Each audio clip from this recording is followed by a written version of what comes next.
Some mandatory fun was recently held, and it was not fun at all.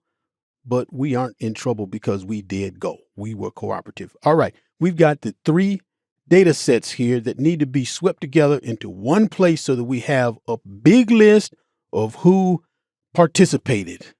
We've got session 1, session 2, and then the Cascadia location just sent a list of the people who attended. We don't care about which session that they went to. But some things to notice. Obviously, the 3 tables don't all have the same number of columns. And then session 1 and 2, they have a department column. But a big thing to notice is between session 2 and the Cascadia list, the columns aren't in the same order. Session 2 has name, work location, and then manager. Cascadia has work location, name, and manager. So let's see how to append these. All right. Cursor in the data set. Let's start making our queries. Data from table/range. Here is our session 1 query. Close and load as a connection only. Only create connection. Okay.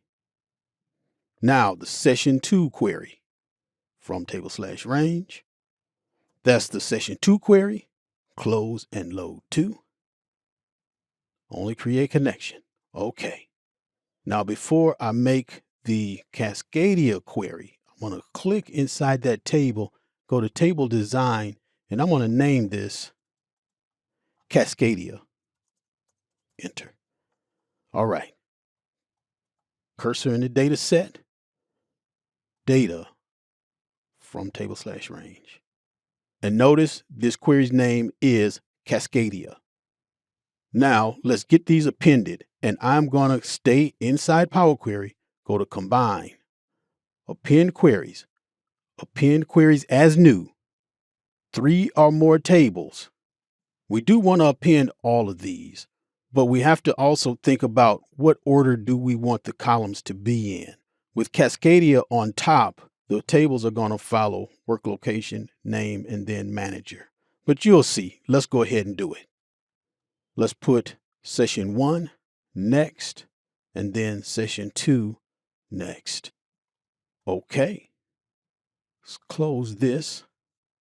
Everything is all lined up. Let's scroll down and take a look. Yep, all of the names are lined up. All of the managers' names are lined up. And it followed the pattern of that Cascadia query.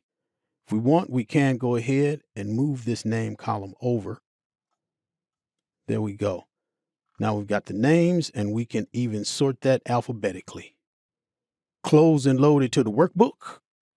And here is our list of everybody who participated in the mandatory fun.